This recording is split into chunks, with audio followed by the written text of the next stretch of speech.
Hello everyone, welcome back to the Pharmacy India. So as you all know, Tamil Nadu government has released 425 vacancies of pharmacist under Medical Services Recruitment Board. So Pharmacy India had started this series in which we will discuss those important MCQs question, multiple type questions which will be very important for your MRB pharmacist exam preparation. So if you are new on Pharmacy India, make sure to download Pharmacy India mobile app from the Google Play Store so that you can join any test series for your practice for free of cost, and with this you can also join any course for your practice.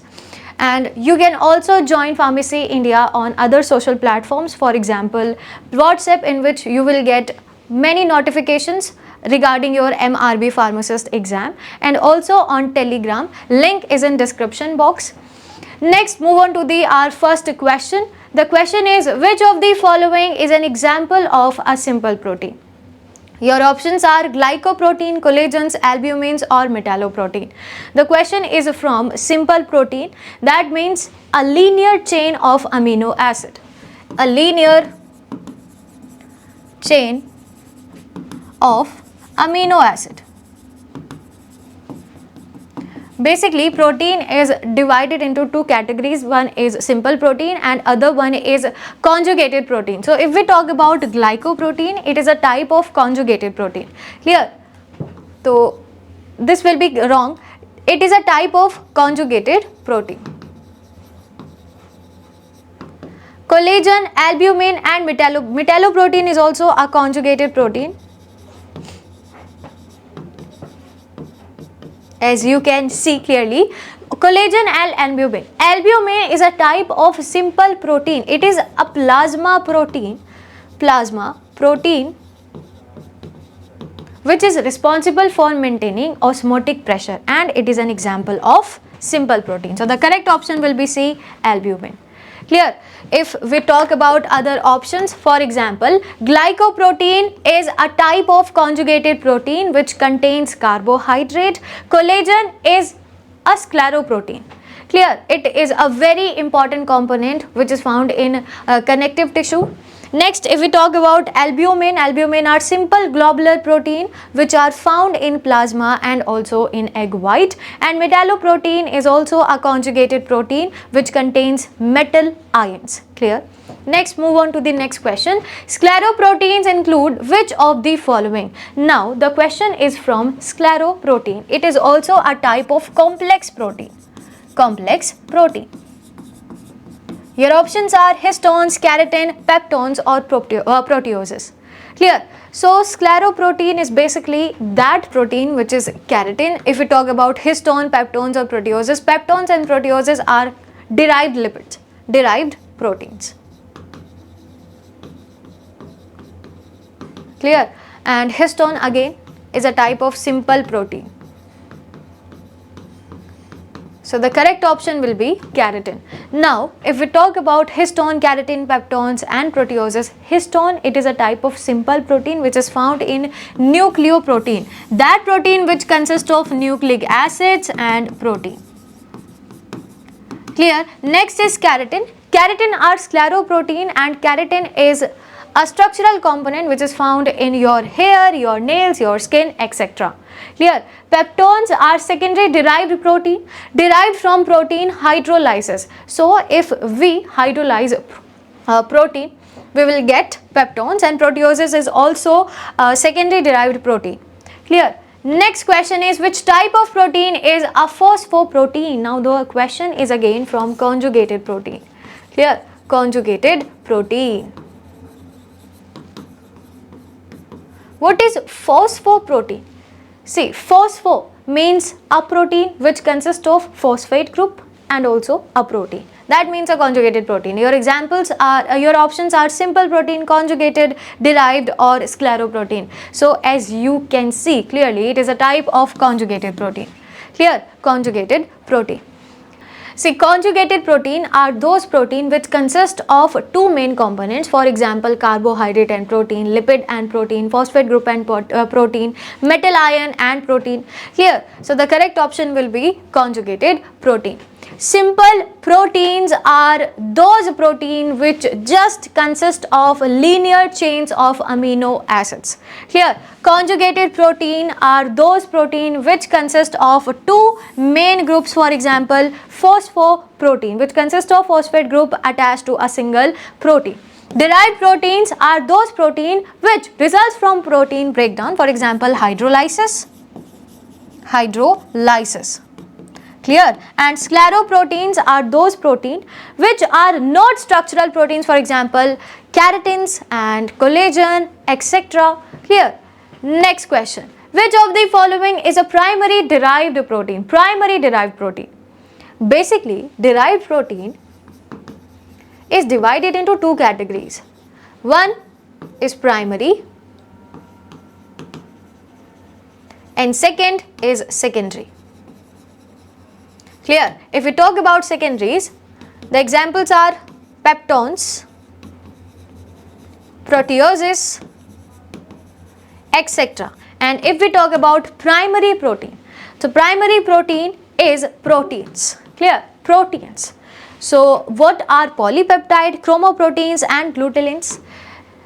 Polypeptides are secondary derived proteins formed from the breakdown of primary protein. Basically, secondary derived protein are those proteins which formed by the breakdown or hydrolysis of primary protein itself. Clear? So, if we talk about protein, it is a type of primary derived protein formed from the denaturation of a simple protein. What is denaturation? Denaturation, it is a type of process. Denaturation, it is a type of that process in which protein loses its native structure or its function.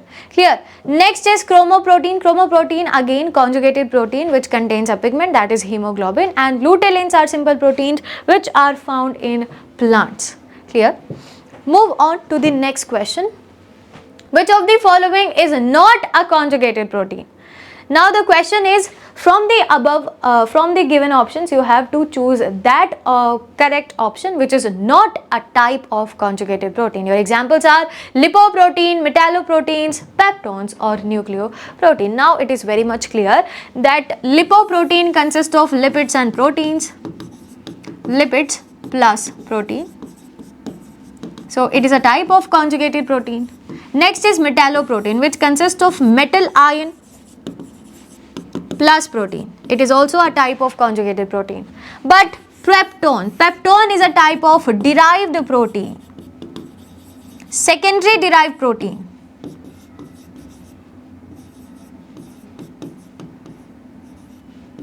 Clear? And nucleoprotein consists of nucleic acid plus protein. So it is also a conjugated protein. The correct option will be peptones. Clear? Peptones, because it is a type of derived protein, secondary derived protein.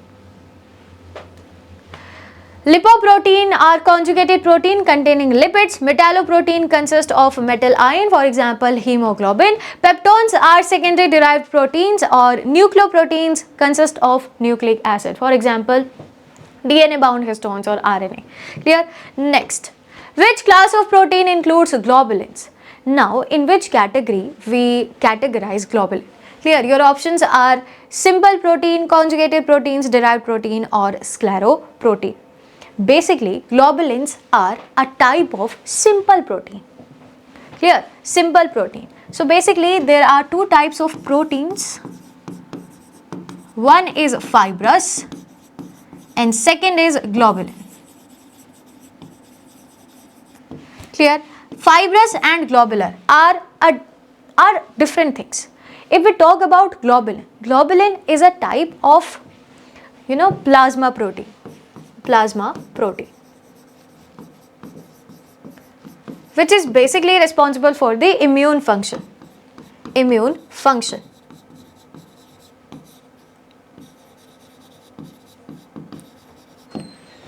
So it is categorized as simple protein. Which of the following test is used to detect the presence of peptide linkage in protein? Now, what is a peptide linkage? Peptide linkage is a type of bond which connects different amino acids to form a protein. Which connects different amino acid to form a single protein or more than one type of protein. So, basically, if we draw a structure of peptide linkage, so these are the peptide bonds and these are the amino acids. Clear? Nid-hydrin reaction, biuret reaction, xanthoprotic reaction or Sakaguchi reaction. So basically, the qualitative test which is used to detect the presence of peptide linkage is simply biuret reaction. Clear? Biuret reaction. Now we'll talk about other options also, that is nid-hydrin, xanthoprotic and Sakaguchi. Nid-hydrin test is used to detect alpha amino acid, for example tyrosine. Clear? Biuret test, it is a type of reactive test which is used to identify the presence of two or more peptide linkages which is present in a single protein structure. Third is xanthoprotic test. It is used to detect aromatic amino acids, for example phenylalanine, tyrosine, tryptophan, etc. And Sakaguchi test is used to detect the guanidine group of arginine. So basically it is used for the identification of guanidine group, for example in arginine. Clear? Next, move on to the other question. Millen's reaction is specific for which amino acid? Now the question is from Millen's reaction. It is also a type of qualitative test. Cysteine, histidine, tyrosine or tryptophan. Basically, Millen's reaction is used for the specification, for the identification of specifically tyrosine. What is tyrosine? It is a type of non-essential amino acid. Non-essential amino acid which is responsible for number of functions. Clear? Which is responsible for number of function. So cysteine is detected by nitroprusside and sulfur test. Histidine is detected by Pauli's test. Tyrosine is detected by Millen's reaction which detects the phenolic group in tyrosine and it produces a red color in observation, and tryptophan is detected using Hopkins-Call reaction. Clear? So the correct option will be tyrosine. Clear? Next question. Sakaguchi reaction is used to detect which functional group? Now, Sakaguchi test. It is also a type of qualitative test. The question is asking about the inferences for Sakaguchi reaction. Guanidino group, sulfhydryl group, indole ring or phenolic group. Basically, Sakaguchi test is used for the identification of guanidine group. Clear? It should be guanidine. Example, arginine. What is arginine? Arginine is a type of essential amino acid. Essential amino acid. And it is consists of guanidine group in its side chain. Clear? If we talk about its structure, so it should be like this. Guanidine group. COOH, H, NH2. This is the structure of arginine. Clear? Guanidino group. Guanidine group. Guanidine group Sakaguchi reaction is specific for arginine which contains of guanidino, that is CNH2. Functional group giving a red color. If we talk about sulfhydryl group, basically these are detected by nitroprusside reaction, or you can also say sulfur test, and it is specifically for those amino acids which consist of sulfur in their side chain, for example cysteine and methionine. Clear? Next is indole ring. Indole ring, the Hopkins reaction is used to detect the indole ring in tryptophan and phenolic group. Millen's reaction and Follin-Ciocatu test detect phenolic group, for example tyrosine. Clear? Next question, which reaction is used to detect for aromatic amino acid? What are aromatic amino acid? Aromatic amino acids, for example phenylalanine, tryptophan, tyrosine. These are the examples of aromatic amino acids. Clear? Aromatic amino acids. Now, for the detection of these amino acids, which reaction is used? Biurate, xanthoprotic, Hopkins-Coles or nitroprusside reaction. Nitroprusside reaction is used for the identification of sulfur. Clear? And phenylalanine, tryptophan or tyrosine. Neither of them consist of sulfur. So, nitroprusside reaction will be wrong. Hopkins-Coles reaction or xanthoprotic reaction. Correct option will be xanthoprotic reaction, which is used for the identification of aromatic amino acids. As I said, the examples like phenylalanine, tyrosine, tryptophan, etc. Clear? Biurate reaction, they identify peptide linkages, not aromatic amino acid. Xanthoprotic reaction is used to detect aromatic amino acids by forming a yellow color with nitric acid. So, nitric acid will be the reagent which is used in xanthoprotic reaction and the observation color will be yellow. Hopkins-Coles reaction is used for the identification of indole ring, for example in tryptophan. Clear? Next, so before going to the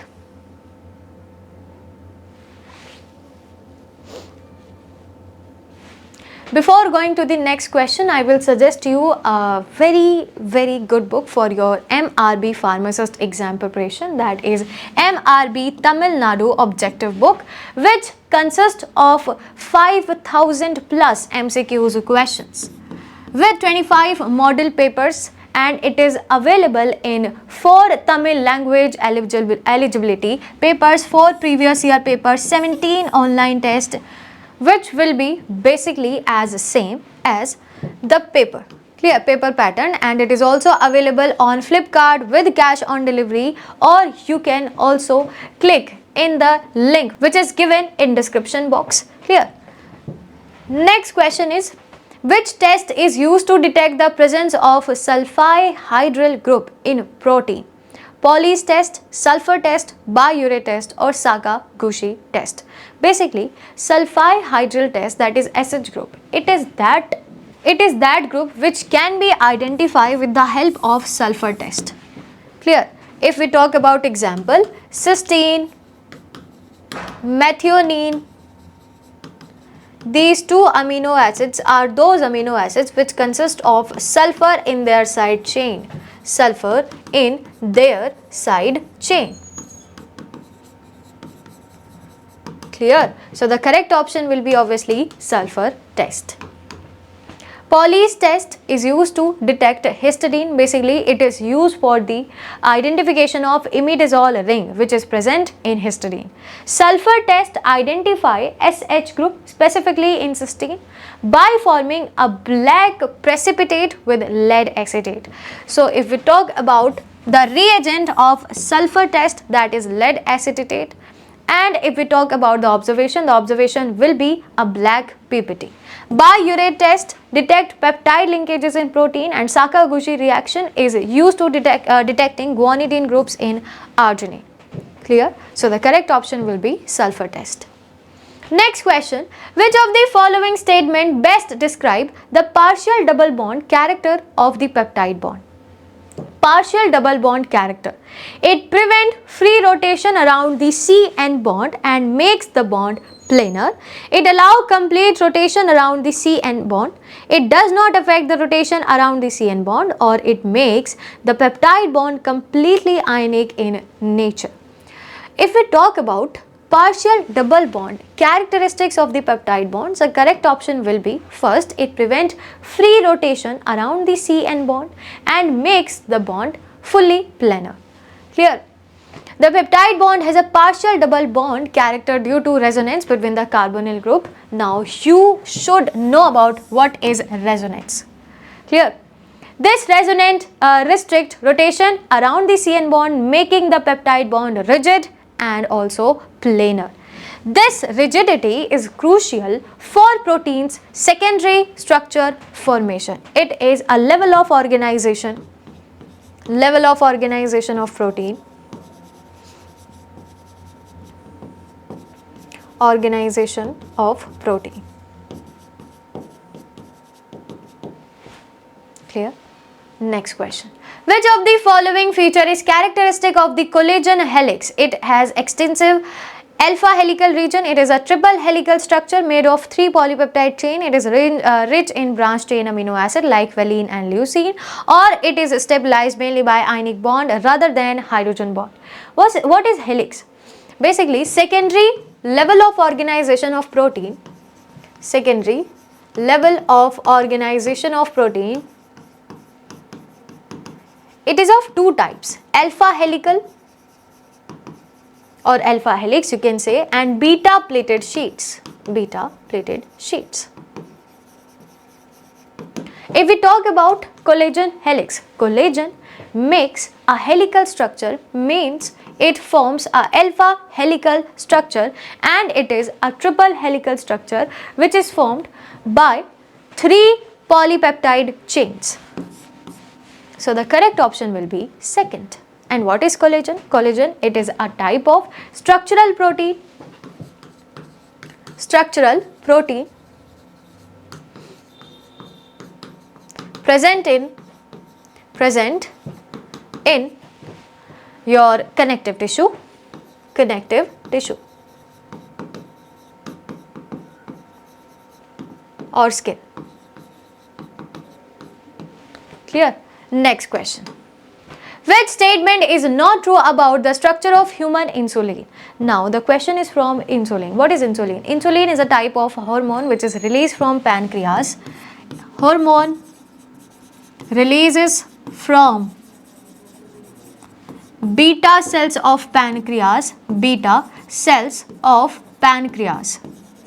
And it is a type of hypoglycemic hormone which is responsible for lowering blood sugar level. It consists of 2 polypeptide chains A and B. The A and B chains are connected by disulfide bridges. The A chain has 21 amino acid residues while the B chain has 30 residues. It is composed of a single continuous polypeptide chain with no disulfide bond. Question is asking about wrong statement. Clear? So option number A will be correct. It consists of 2 polypeptide chain, that is A and B. Second is also correct. A and B chains are connected by disulfide bridges, and third is also correct. The A chain has 21 amino acid while the other has 30 residues. It is completely formed by 51 amino acids connected by peptide and disulfide linkages. But the D option is totally incorrect. It is composed of a single continuous polypeptide chain with no disulfide bond. It is incorrect. So the correct option will be D. Clear? Next question. Which of the following statement correctly describe branched or circular protein? They are never found in nature. They have unusual polypeptide linkages formed by interchain disulfide bridges only. They may be formed by head to tail cyclization or side chain linkages creating loops. They are identical in structure to typical linear protein. Basically, the correct statement regarding branched or circular protein will be third. They may be formed by head to tail cyclization or side chain linkages creating loops like this. Clear? It will start here and ends here also. Clear? Branched or circular protein can arise when polypeptide chains are linked in a circular manner. For example, this is head of a protein and it is tail, for example, and they connect with each other like this. Clear? And they form a circular protein. So this is an example of branched or circular protein. This creates unique structure different from typical linear polypeptide chain obviously. Next question. Which of the following best describe the quaternary structure of protein? Quaternary structure of protein is the most complex level of organization of protein. Most complex level of organization of protein. The last level of organization you can say. It refers to the sequence of amino acid in a single polypeptide chain. It is incorrect because it is the characteristic feature of primary protein. Clear? move on to the next option. It describes the overall 3D conformation of a single polypeptide. It is also incorrect because this statement describes the tertiary structure or level of organization of protein. Third option, it involves the spatial arrangement and interaction of multiple polypeptide chain. Maybe it is correct. It refers to local folding patterns such as alpha helices and beta plated. This statement is regarding secondary structure of protein or secondary level of organization. So it will be incorrect. So the correct option will be C. It involves the spatial arrangement and interactions of multiple polypeptide subunit, which forms a very complex level of organization of protein, that is quaternary level of organization, or you can say protein. Clear? Next, which of the following statement is correct about protein denaturation by heat? We have already talked about denaturation. It is a type of that process in which protein loses their ability to perform their particular function,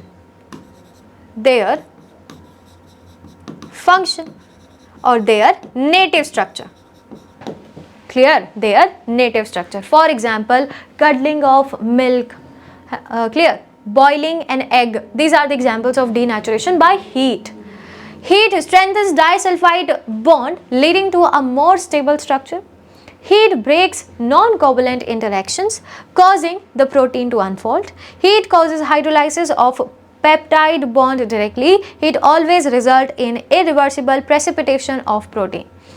So basically the correct statement about protein denaturation, that is by heat, should be second. Heat breaks down non-covalent interaction which causes the proteins to unfold. Clear? So for example, if a protein structure is like this, they will become like this by heat. Clear? So this is the example. You can say example, boiling an egg.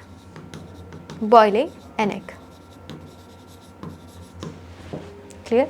Okay. Next question. What is the significance of the isoelectric pH of a protein? What do you mean by isoelectric pH? See, iso means same.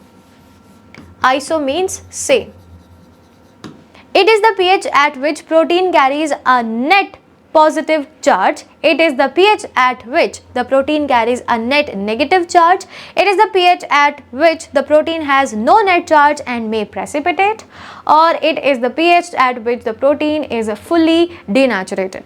Basically, the correct statement or the significance of isoelectric pH is that pH at which protein has no net charge and may get precipitate. So the correct option will be third.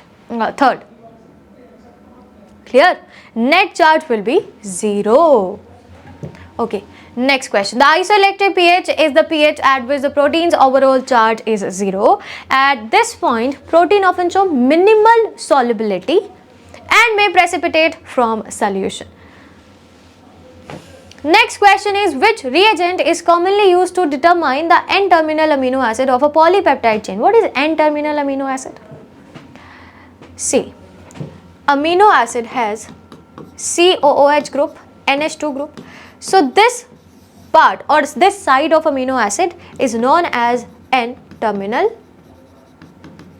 and this part of amino acid, this side of amino acid, is known as C-terminal.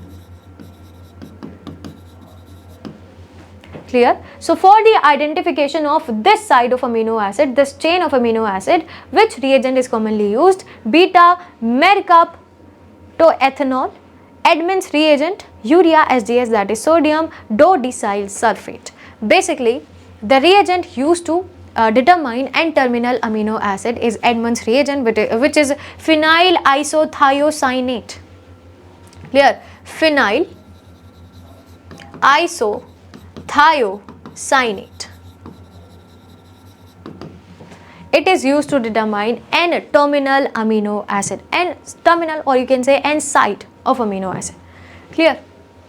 Edmonds reagent, also known as phenyl isothiocyanate, reacts specifically with the N-terminal amino acid, allowing it to be cleaved and identified. And this technique is a part of Edmonds degradation method for protein sequencing. Clear? Protein processing. Move on to the next question. Which of the following best describe a domain in protein structure? Now, you should know about domain.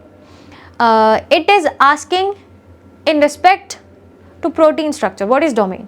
A short motif of about 5 amino acids, a large functional and structural unit within a polypeptide that can fold independently, an entire polypeptide chain composed of multiple subunits, or a disordered region with no function. The correct option will be second, a large functional segment or structural unit within a polypeptide which can fold independently. That does not depend on any other amino acid or any other group of amino acid. Clear? Correct option will be second. Domains are structurally and functionally distinct units within a single polypeptide chain. They does not depend on any other amino acid, and they can often fold independently and has a specific functional role. Proteins can have multiple domains linked by relatively flexible regions. Clear? Okay. Move on to the next question, but before next question, I will suggest you one theory book regarding MRB Tamil Nadu Pharmacist Exam, as many of you were asking about theory book. So this is your solution. This is your one and only solution, which is totally based on Tamil Nadu MRB Pharmacist Exam. Clear? It consists of pharmaceutics, pharmaceutical chemistry, pharmacognosy, ecology, biochemistry, HCP, pharmacy, law and ethics, community pharmacy and management, HAP, social pharmacy, pharmacotherapeutics. So basically it consists of total 11 subjects. Clear? And it is also available on Flipkart with cash on delivery, or you can also order it from link which is given in the description box. Clear? Next question. Which of the following is a correct statement regarding the classification of proteins based on composition? Clear? Composition means constituent. Your options are: simple protein contain only amino acids with no other chemical group. Conjugated proteins are those that lack any non-protein component. Metalloproteins are classified under simple protein. It is obviously wrong. Lipoproteins do not contain any lipid moiety. It is also incorrect.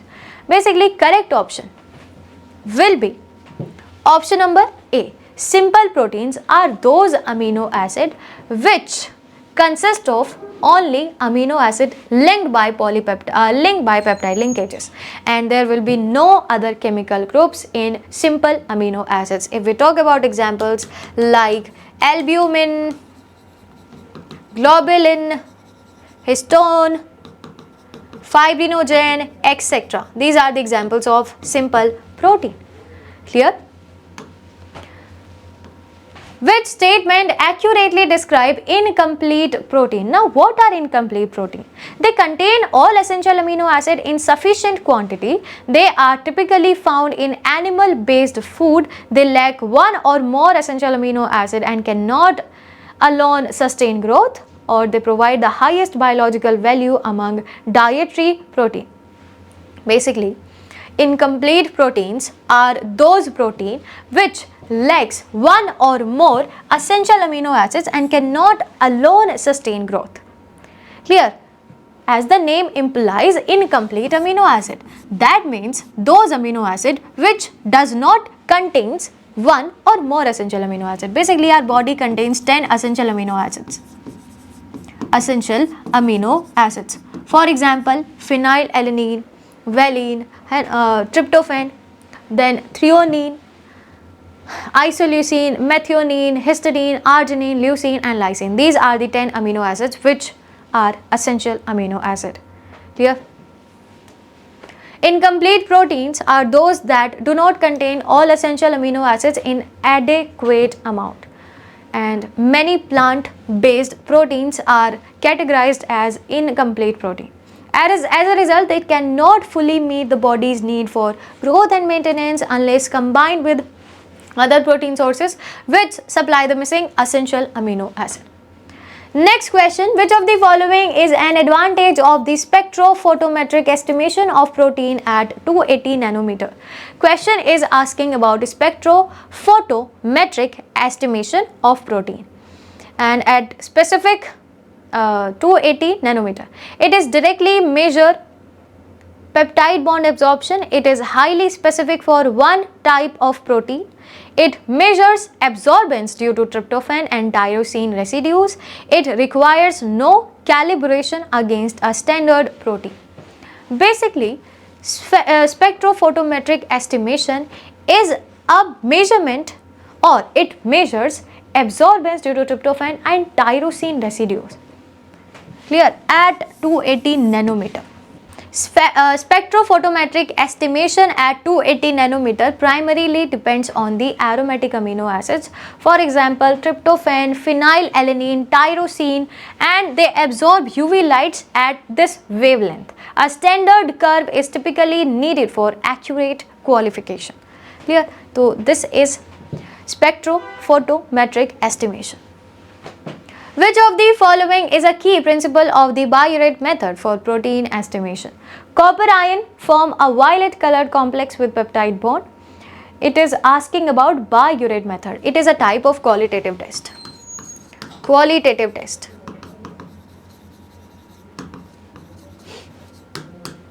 Clear?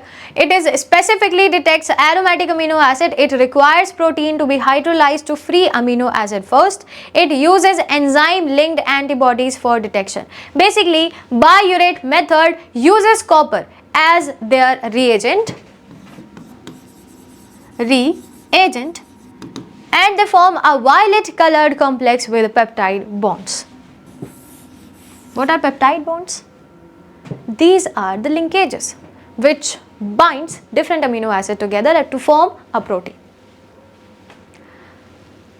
Next question is, which of the following statement best describe proteomics? Now what is proteomics or mics?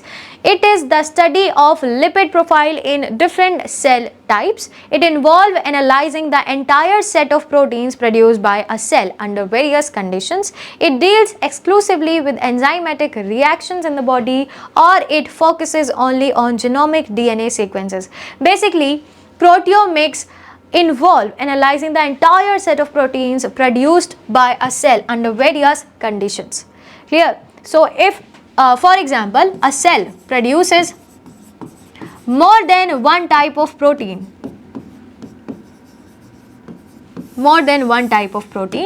so it involves analyzing this entire set. Clear? Formed by one single cell. Move on to the next question. Which of the following is a recognized disadvantage of the Kjeldahl method for protein estimation?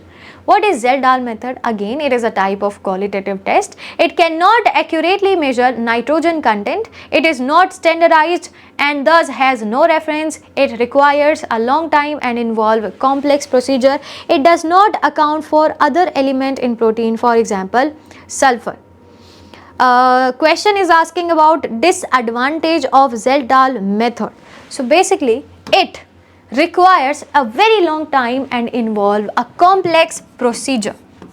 It is basically a very time consuming method. Clear? Time consuming method. So this is the major disadvantage of Kjeldahl method, which is used for protein estimation. It is accurate.